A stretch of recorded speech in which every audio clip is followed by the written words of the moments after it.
দেখবেন সমাজে কিছু আমাদের মহিলা আছে এমন বেপরদায় ঘোরাফেরা করে যাকে দেখলে পুরুষ লজ্জা বোধ করে। এর কারণ হলো দিন না বোঝার কারণে। ওই সমস্ত মা বোনদেরকে বলবো, যে সমস্ত মা বোনরা বেপরদায় চলাফেরা করে, পর্দা একটা ফরজ বিধান। নামাজ যেমন ফরজ, পর্দাও তেমন ফরজ। নামাজ যেমন ফরজ, পর্দাও তেমন ফরজ। বেপরদা নারী একটা কুকুরের চাইতেও নিকৃষ্ট নারী। বেপরদা নারী একটা কুকুরের চাইতেও নিকৃষ্ট নারী। আর পর্দাশালী নারী, পর্দাশীল নারী, এটা বাবার গৌরব। একজন পর্দাশীল নারী বাবার গৌরব। একজন পর্দাশীল নারী সেটা হলো মায়ের সম্মান। একজন পর্দাশীল নারী স্বামীর সম্পদ। একজন পর্দাশীল নারী সন্তানের আদর্শ মা। একজন পর্দাশীল নারী মা ফাতেমার জান্নাতের সাথী। সুবহানাল্লাহ। কিন্তু বেপরদা নারী কুকুরের চাইতেও নিকৃষ্ট। মা বোনদেরকে বলবো, ওই বাজারের রাস্তা, শপিং মহলের রাস্তা জাহান্নামের রাস্তা। বাজারের রাস্তা, শপিং মহলের রাস্তা জাহান্নামের রাস্তা, জান্নাতের রাস্তা এটা না। একটা মুসলিম নারী, যে নারী নিজেকে মুসলিম দাবি করে, এই নারী কখনো বেপরদায় চলতে পারে না। কিতাবের মধ্যে এসেছে, নারী বলে কাকে? নারী বলে কাকে? নারী শব্দ এসেছে আওরাত থেকে, গোপনতা থেকে। নারী সে নিজেকে গোপন রাখবে। কি রাখবে? নারী অর্থ হলে নিজেকে গোপন রাখবে, লুকিয়ে রাখবে। নারী যত নিজেকে গুপিয়ে লুকিয়ে রাখবে, গোপন রাখবে, নারী তত দামি হবে। নারী যত নিজেকে প্রকাশ করবে, তত সে বেইজ্জতি হবে, সে অপমানিত হবে। নারী তো গোপনে থাকার জিনিস। সবচাইতে দামি হলো নারী। নারী তো হীরা মানি মুক্তা। নারী তো রাস্তার সেই পিচ ঢালাইয়ের পাথর না যে রাস্তায় পড়ে থাকবে। কিন্তু আজ আমাদের মা বোনরা এমন হয়ে গেছে, রাস্তার সে পিচ ঢালা পাথরের মতন হয়ে গেছে। রাস্তায় ঘুরতেছে চুল গুলে একদম খোলা রেখে, অর্ধ উলঙ্গ পোশাক পরে ঘুরতেছে। আর সে একবার চিন্তা করে না, আমি তো একজন মুসলিম বাবার সন্তান মেয়ে, আমি যে বেপরদায় ঘুরি, এটা কি আমার ধর্মের আদর্শ? একজন নারী, একটা বেপরদা নারী এই কথা একবার চিন্তা করে না, আমি একটা মুসলিম মার দুধ পান করেছি, একটা মুসলিম মার গর্ভে আমি ছিলাম, একটা মুসলিম মা আমাকে ভূমিষ্ঠ করেছে, আমি কিভাবে বেপরদা চলি? মুসলিম নারী কখনো বেপরদায় চলতে পারে না। আর যে নারী বেপরদায় চলে, সে আর মুসলমান থাকে না, সে আর মুসলমান থাকে না, সে আর মুসলমান থাকে না। কারণ মুসলিম নারী কখনো বেপরদায় চলতে পারে না। যে নারী একটা মুসলিম মার দুধ পান করেছে, যে নারী একটা মুসলিম বাবার ঘরে জন্মগ্রহণ করেছে, যে নারী একটা মুসলিম মার পেটে দীর্ঘ 10 মাস 10 দিন ছিল, সে মুসলিম ঘরে বড় হয়েছে, সে নারী কখনো বেপরদায় চলতে পারে না। আর যদি কোনো মুসলিম নারী বেপরদায় চলে, সে তার নারী না, সে কুকুরের চাইতেও নিকৃষ্ট, কুকুরের চাইতেও নিকৃষ্ট, কুকুরের চাইতেও নিকৃষ্ট। উলাইকা কাল আনআম বাল হুম আদাল। যে নারী পর্দা করবে না, কুকুরের চাইতেও নিকৃষ্ট।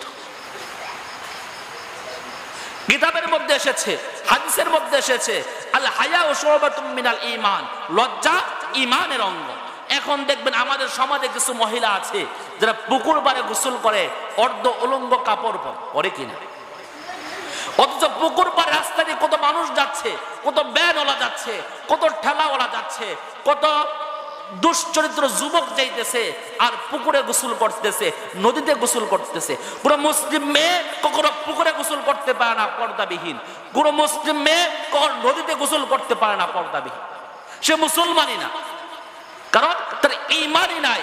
লজ্জা ঈমানের অঙ্গ।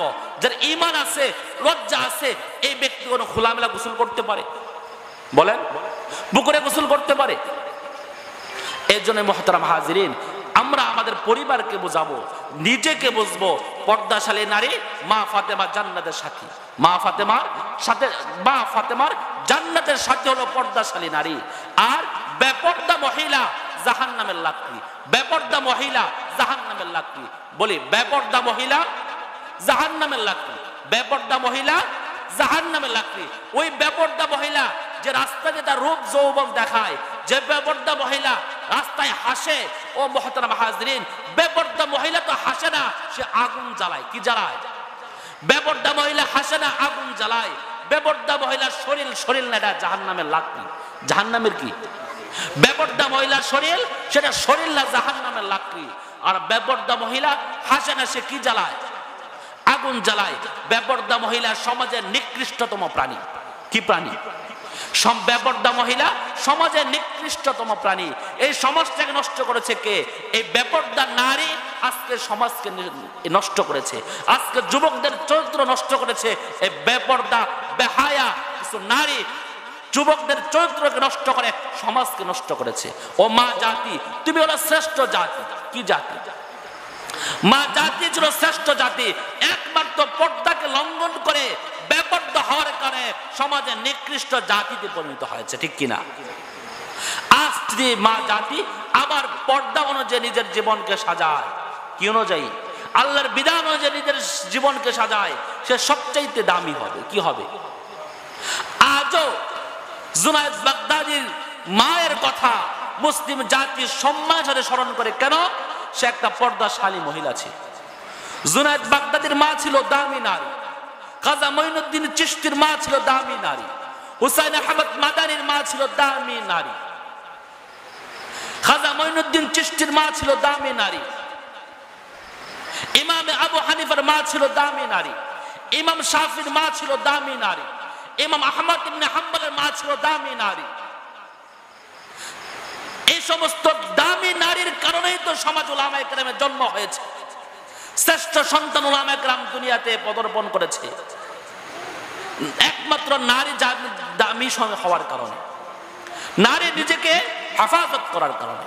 যদি আজকের প্রোগ্রামটা পুরুষ এবং মহিলা উভয়কে সমন্বয়ে ইসলাহী প্রোগ্রাম, এজন্যই আমি মেয়েদেরকেও কিছু উদ্দেশ্যের কথা বলবো এবং ভাইদেরকেও কিছু বলবো।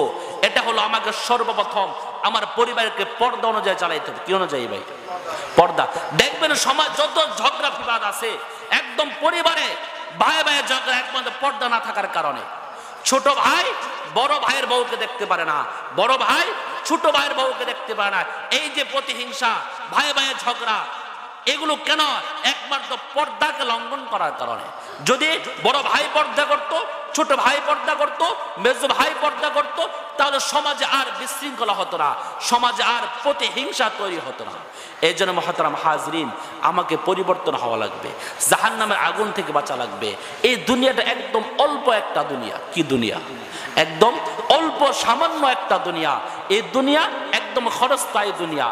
দেখবেন যে এই দুনিয়াটা কেমন, এই দুনিয়া কখনো কাউকে থাকতে দেয় না। যে বড় লোক বহুতল ভবনে থাকে, এই ব্যক্তিও মারা যাবে। যে ব্যক্তি কুড়ে ঘরে থাকে, এই ব্যক্তিও মারা যাবে। যাবে কিনা? যে ব্যক্তির জীবনে সুখে বসবাস করবে, লক্ষ লক্ষ টাকা হাতাবে, খরচ করবে, দামি জামা পরবে, এই লোকও মারা যাবে। যে ব্যক্তি দিন মজুরি কাজ করে, ঠেলা চালিয়ে, ভ্যান চালিয়ে তার জীবন যাপন করবে, এই ব্যক্তিও মারা যাবে। যাবে কিনা? কুড়ে ঘরে যে বসবাস করে, এই ব্যক্তিও মারা যাবে। অট্টালিকায় যে বসবাস করে, এই ব্যক্তিও মারা যাবে। চেয়ারম্যানও মারা যাবে, একদম সাধারণ জনগণও মারা যাবে, ইমানদারও মারা যাবে, বেঈমানও মারা যাবে। কেউ কিন্তু থাকবে না। পার্থক্য এতটুকুই, একজনের কবরটা মরার পর হবে জান্নাত, আরেকজনের কবর হবে মরার পরে জাহান্নামের টুকরা। কার টুকরা ভাই? জাহান্নামের টুকরা। এই জন্য মুহতারাম হাজরিন, আগে আমাদের সন্তানকে ভালো করতে হলে আমাকে নিজেকে ভালো হতে হবে। কে ভালো করতে হবে? নিজেকে ভালো হতে হবে। আমি নিজে যখন ভালো হব, আমার বিবি যখন ভালো হবে, আমার সন্তান ভালো হবে। আমি নিজে উল্টা পাল্টা চলবো, বিবি উল্টা পাল্টা চলবে, আমার সন্তানকে যতই নসিহত করি না কেন ভালো হওয়ার জন্য, সন্তান কিন্তু ভাই ভালো হবে না। কেননা কারিগর আর ফর্মা, দেখবেন ইট ভাটাই যে ইট তৈরি করে, একটা থাকে কারিগর আর একটা থাকে ফর্মা।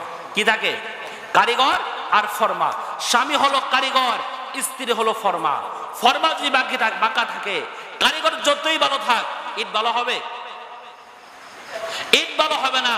আর ফর্মা যতই ভালো থাক, কারিগর যদি খারাপ থাকে, ইট ভালো হবে? ইট ভালো হবে না। কারিগরকেও ভালো হতে হবে, ফর্মাকেও ভালো হতে হবে, তাহলে ইট সুন্দর হবে।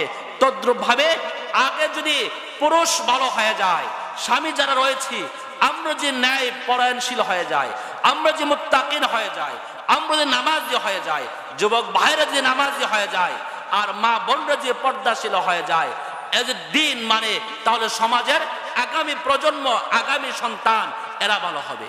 আর যদি আমরা ভালো না হই, কারিগরও ভালো হলো না, ফরমাটাও ভালো না, ভালো ঈদের আশা যতই আমরা করি, ভালো ঈদ কখনো